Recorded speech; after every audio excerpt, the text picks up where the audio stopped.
formalidade, neste caso, supérflua. O enterro foi providenciado às pressas, em um local não muito distante do ponto onde o corpo apareceu. Graças aos esforços de Bealvais, o caso foi abafado com diligência, tanto quanto possível. Diversos dias se passaram até que surgisse algum tipo de comoção pública. Um jornal semanal, entretanto, acabou se interessando pelo caso. O corpo foi exumado e conduziram um novo exame, mas não descobriram nenhuma novidade. As roupas, porém, foram entregues à mãe e aos amigos da moça assassinada, sendo identificadas como as peças que ela veste ao sair de casa.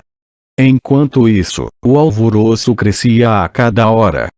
Vários indivíduos foram detidos e libertados. St. Eustache foi apontado como principal suspeito. Em um primeiro momento, não foi capaz de fornecer um relato satisfatório sobre seu paradeiro no domingo em que Marie saíra de casa. Depois, no entanto, apresentou a Monsieur G declarações que esclareciam todos os passos que dera no dia em questão. Com o passar do tempo e a ausência de descobertas, diversos rumores contraditórios começaram a circular, e os jornalistas ocupavam-se com suposições. Entre elas, a que chamou mais atenção foi a ideia de que Marie Roget ainda estava viva, que o cadáver encontrado no Sena era de outra pobre coitada. Cabe aqui apresentar ao leitor alguns trechos que exemplificam tal suposição. São transcrições literais do L'Étoile, um jornal dirigido, em geral, com muita competência. Mademoiselle Roget deixou a casa de sua mãe na manhã de domingo, dia 22 de junho de 18, com o ostensivo propósito de visitar uma tia, ou outro parente, na rua de Esdromes. Desde então, ninguém mais a viu. Não há vestígio ou notícia de seu paradeiro. Até o momento, ninguém se apresentou alegando tê-la visto ou estado com ela no dia em questão, desde que saiu da residência da mãe. Embora não tenhamos provas de que Marie Roget estivesse entre os vivos após as 9 horas no domingo, dia 22 de junho, temos como atestar que, até aquele momento, estava viva. Quarta-feira, ao meio-dia, o corpo de uma mulher foi descoberto boiando às margens do Barrière du Roule. Isso ocorreu, mesmo presumindo que Marie Roget tenha sido atirada no rio em até 3 horas após a saída da casa da mãe, apenas 3 dias desde seu sumiço, 3 dias e 1 hora. No entanto, é insensato supor que o crime, caso se trate de um assassinato, tenha sido cometido cedo bastante para permitir que os assassinos atirassem o corpo no rio antes da meia-noite.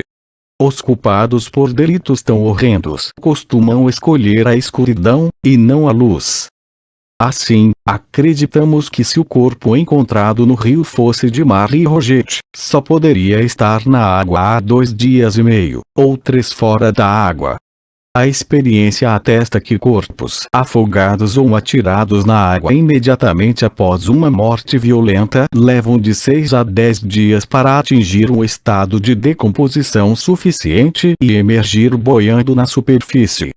Mesmo se dispararmos um canhão sobre um cadáver, fazendo emergir antes de 5 ou 6 dias de imersão, ele voltará a afundar, caso não sofra interferência alguma. Perguntamos, então, o que causou, neste caso, uma mudança no curso normal da natureza? Se o corpo tivesse sido mantido em seu estado mutilado fora da água até terça à noite, algum vestígio dos assassinos teria sido encontrado nas margens do rio. Também não sabemos se o cadáver boiaria tão depressa, mesmo se atirado na água 2 dias após a morte. Além do mais, é altamente improvável que os bandidos que cometeram um assassinato como este atirassem o corpo na água sem algum peso que o fizesse afundar, quando tal precaução poderia ter sido tomada sem dificuldades. O editor prossegue argumentando que o corpo deve ter ficado na água não apenas há 3 dias, mas, no mínimo, 5 vezes 3 dias, pois o grau de decomposição era tão avançado que Bealvais tivera muita dificuldade em reconhecê-lo. Esse último ponto, contudo, já foi completamente refutado. Continua a transcrição. Em quais fatos Monsieur Bealvais se baseia ao afirmar com certeza de que se tratava do corpo de Marie Roget? Ele rasgou a manga do vestido e disse ter encontrado marcas que confirmaram a identidade da moça. O público em geral supôs que tais marcas fossem cicatrizes. Ele esfregou o braço e encontrou pelo sobre ele, algo, em nossa opinião, tão impreciso quanto se pôde prontamente imaginar, e tão pouco conclusivo quanto encontrar um braço dentro da manga.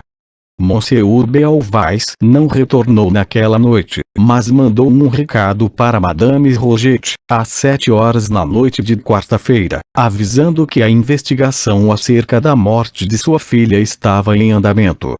Se presumirmos que para Madame Roget, em virtude da idade e do pesar diante da notícia, ficara impossibilitada de ir até o local, o que já é bastante especulativo, certamente deve ter havido alguém que possa ter julgado válido comparecer em seu lugar para acompanhar a investigação, supondo que fosse o corpo de Marie.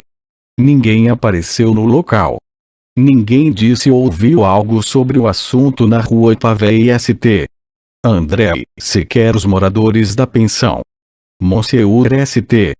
Eustache, o namorado e futuro marido de Marie, que residia na pensão de sua mãe, declarou em depoimento que só tomou conhecimento da descoberta do corpo de sua pretendente na manhã do dia seguinte, quando Monsieur Bealvais foi até seu quarto para lhe colocar a par do acontecimento. Levando em consideração o teor da notícia, nos parece que fora recebida de maneira bastante fria. Dessa forma, o jornal buscava criar uma impressão de apatia nos parentes de Marie, o que não condiz com a suposição de que acreditassem se tratar do corpo da jovem. As insinuações podem ser resumidas da seguinte maneira. Marie, com a conivência de seus amigos, ausentara-se da cidade por motivos que envolvem uma acusação à sua castidade, e que esses amigos, quando da descoberta de um corpo um pouco parecido com o da moça no Sena, haviam se aproveitado da oportunidade para sugestionar o público com a crença de que ela estava morta. Contudo, o Letoile, mais uma vez, estava se precipitando. Ficou provado, sem sombra de dúvida, que não houve apatia alguma, que a velha senhora era excessivamente frágil e estava nervosa demais para comparecer a qualquer compromisso, que St.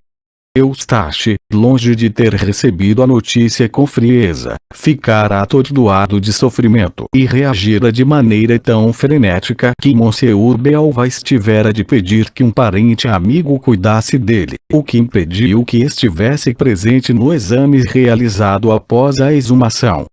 Ademais, embora o Letoile tenha informado que o segundo enterro fora custeado com dinheiro público, que a oferta vantajosa de uma sepultura particular tenha sido recusada pela família e que nenhum de seus membros compareceu ao velório, embora, como estava dizendo, tudo isso tenha sido afirmado pelo jornal para endossar a impressão que desejavam transmitir. Todas essas insinuações foram refutadas de maneira satisfatória. Em uma edição subsequente do jornal, foi realizada uma tentativa de colocar o próprio Bealvais sob suspeita. O editor declarou: agora, porém, adveio uma mudança no caso. Ficamos sabendo que, em uma determinada ocasião, quando uma certa